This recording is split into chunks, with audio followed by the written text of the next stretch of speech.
রাত তখন প্রায় একটা ছুঁই ছুঁই। জিয়ান পাটি পেটিপে রুমে আসলো। বেডের উপর এলোমেলো হয়ে ঘুমিয়ে আছে এক কিশোরী। শাড়ি সরে যেয়ে কিশোরীর উন্মুক্ত হয়ে আছে শরীরের বেশ খানিকটা অংশ।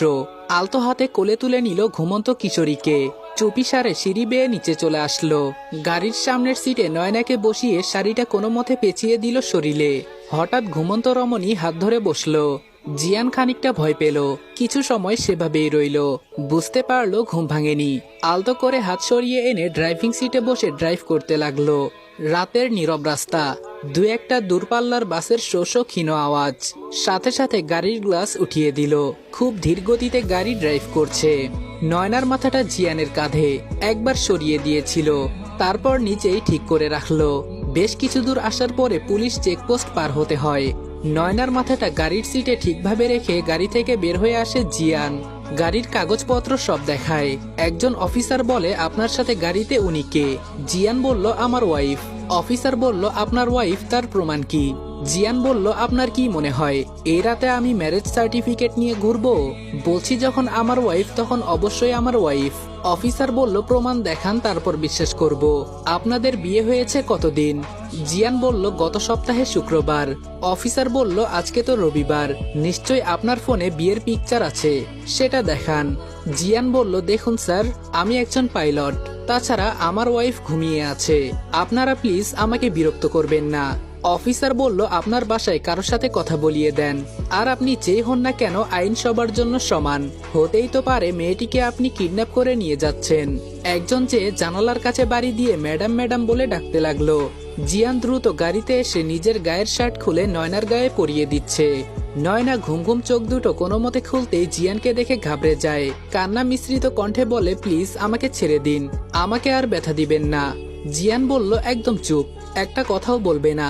বাহিরে পুলিশ দাঁড়িয়ে আছে। শাড়ি তো খুলে রেখেছ অর্ধেক। আমার ওয়াইফকে এই অবস্থায় অন্য কেউ দেখবে, এটা তো হতেই পারে না। নয়না জোরে চিৎকার দিয়ে বলে, কে আছো বাঁচাও। বাহিরে পুলিশের লোকেরা বলতে থাকে, গাড়ি থেকে বের না হলে আমরা গাড়ির দরজা ভেঙে ফেলতে বাধ্য হব। জিয়ান বলল, একটা শব্দও করবে না, চুপ করে থাকো। এটাই বলে শার্টের বোতাম লাগিয়ে দিল। তোমার বাবার নাম্বার বলো। সুনয়না বলল, বাবার নাম্বার দিয়ে এত রাতে কি করবেন? আপনি না চৌধুরী বংশের ছেলে, তো বলুন, আমাকে হ্যারাসমেন্টের দায়ে আপনাদের চাকরি খেয়ে দেব। জিয়ান বলল, জাস্ট সাইলেন্ট, যেটা বলেছি সেটা করো। সুনয়না বলল, ফোনটা দিন, নাম্বার উঠিয়ে দেই। জিয়ান বলল, যেটা বলেছি সেটা করো। এরপর বের হয়ে এসে বলে, আপনাদের কাজ কি রাতের বেলা ভদ্র মানুষদের অসম্মান করা? অফিসার বলল, না, আমাদের ডিউটি দেশ ও জনগণকে নিরাপত্তা দেওয়া, আমরা সেটাই করছি। জিয়ান বলল, জাস্ট ওয়েট। কল করলো মাহবুব তালুকদারের নাম্বারে। কল ঢোকার আগেই কেউ একজন মোবাইল নিয়ে কল কেটে দিল। জিয়ান বলল, তুমি বাহিরে কেন এসেছো? সুনয়না বলল, তুমি আদর্শ হাজবেন্ডের মতো আমাকে প্রোটেক্ট করার জন্য একা লড়াই করবে, আর আমি ঘুমিয়ে থাকবো? আমি সুনয়না তালুকদার, পিতা মাহবুব তালুকদার। এই যে দুদিন আগে শুক্রবার গেল, সেই দিনটাই ছিল আমার আর আমাদের ভালোবাসার প্রণয়ের দিন। আমরা হাজবেন্ড ওয়াইফ লং ড্রাইভে বের হয়েছিলাম, এতে আপনাদের সমস্যা কি? অফিসার বলল, আচ্ছা ম্যাডাম, সরি, তবে আপনাকে তার ওয়াইফ মনে হচ্ছে না। সুনয়না রাগী কণ্ঠে বলল, আপনার বইয়ের সাথে নিশ্চয়ই আপনি বেমানান, তাই এসব উল্টাপাল্টা কথা বলছেন। এই চলো তো সময় নষ্ট না করে।